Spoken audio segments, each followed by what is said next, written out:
The creature's rugged skin revealed intricate patterns of mana circulation, a beautiful display of natural energy processing. His mental analysis continued while observing the worm. He concluded that it must have been about 2 months ago. The common worm probably died or returned to the depths, but its last defecation left this zone separated. The knowledge flowing through his mind painted a clear picture of the tunnel's recent history. The lesser worm advanced near the deposit, its movements fluid and purposeful. Its olfactory sensors quivered, drawn by the rich mana concentration in the vein. Ren watched, fascinated, as the blind creature approached the area where he had been working. Each movement revealed more about its nature, its hunting patterns, its sensory capabilities. He thought that mana attracts them, while the worm tentatively tested the earth near the deposit. But the residue. His knowledge showed him exactly what would happen next, like reading a script written in mana patterns. Just as expected, the worm recoiled almost immediately. Its sensors writhed in what appeared to be disgust before the creature rapidly retreated through another tunnel, its body contracting in visible revulsion. Ren's smile widened. He thought that common worm excrement must taste terrible to them. It's like a natural repellent. The mana in the vein attracts them, but one taste of these residues. The elegant simplicity of nature's defense mechanisms never ceased to amaze him. Ren waited several moments more before resuming his work, each second measured carefully against the growing pressure of mana poisoning in his system.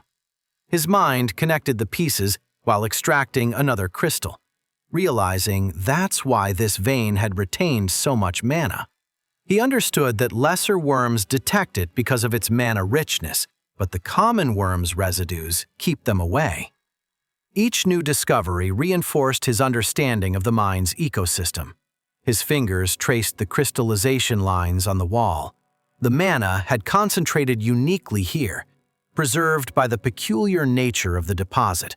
The patterns told a story of power, trapped and refined over recent months.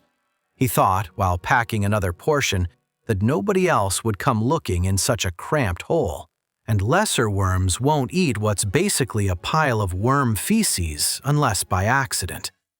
The irony of finding treasure again in what others would avoid brought a slight smile to his face. The mushrooms pulsed again, detecting another movement in the distance, but farther away this time. Ren continued his work, each movement precise and silent. He had found a unique treasure here, and he wasn't going to waste it. The density of the mana, the quality of the crystals, the perfect preservation of the deep earth. It was a miraculous combination of circumstances at this low depth. He smiled while sealing his bag, hoping Taro never asks why his special crystal has that particular color. The knowledge had shown him many secrets of the depths, and this was one of the most useful, however unpleasant it might seem. Ren leaned against the tunnel wall, his legs trembling slightly from the effort of the last hours. The bag at his waist weighed pleasantly, the result of a productive but risky expedition. The bronze crystals clinked softly against the iron ones, while the black earth remained stored in its own bag. 2 bags. He counted mentally while the mushrooms in his hair pulsed ever more slowly, that he had almost 40 bronze crystals, plus the 50-some iron ones that surrounded them in the vein, and enough black earth for several complete ceilings. He could have gotten more, but a slight dizziness made him lean against the wall again. The dense mana was beginning to affect his system after more than 3 hours of exposure. The mushroom's processing capacity was severely reduced. He straightened with effort, thinking it was time to start heading out. He had 40 minutes before the mana poisoning became serious. Ren took out his canteen and took a long drink. The water helped mitigate the effects, but it was only a temporary solution. He needed to get out soon. Following the mana residue patterns on the walls, Ren moved methodically toward the upper zone. each scratch, each crystallized mana residue telling a story. His eyes scanned each intersection, looking for something specific. After several minutes of searching, he found what he needed. There, a relatively gentle slope rose in one of the side tunnels. The marks on the walls showed the characteristic traces of a lesser worm that had abandoned the area long ago. The tunnel seemed to end abruptly several meters up. A smile formed on his face while examining the formation. It was perfect. He thought it was time to build his exit. Ren took out some tools and began working in the abandoned tunnel. Each movement was precise, despite the growing dizziness.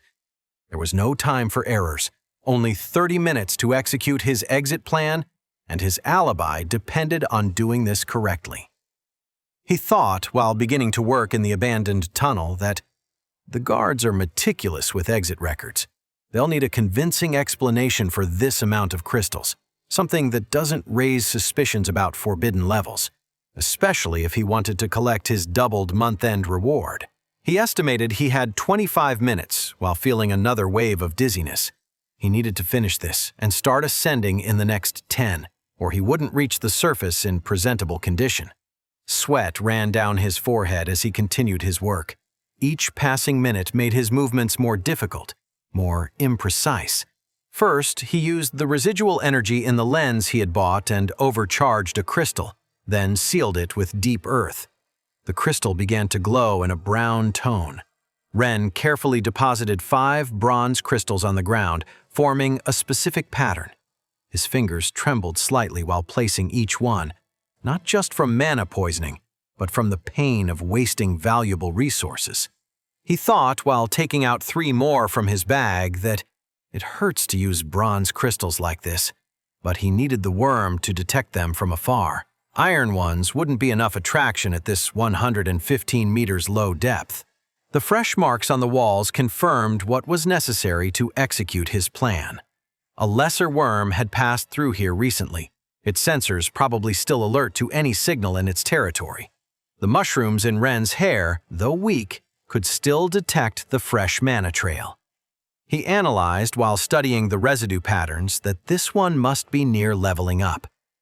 The marks are deep, regular. It's been accumulating mana consistently. With methodical precision, Ren began to strike the tunnel wall. Wait, that's not the end. You've just had a free taste. Now get the full story on the Pocket FM app, link in description. Check out our next video and playlist, and don't forget to like, share, and subscribe.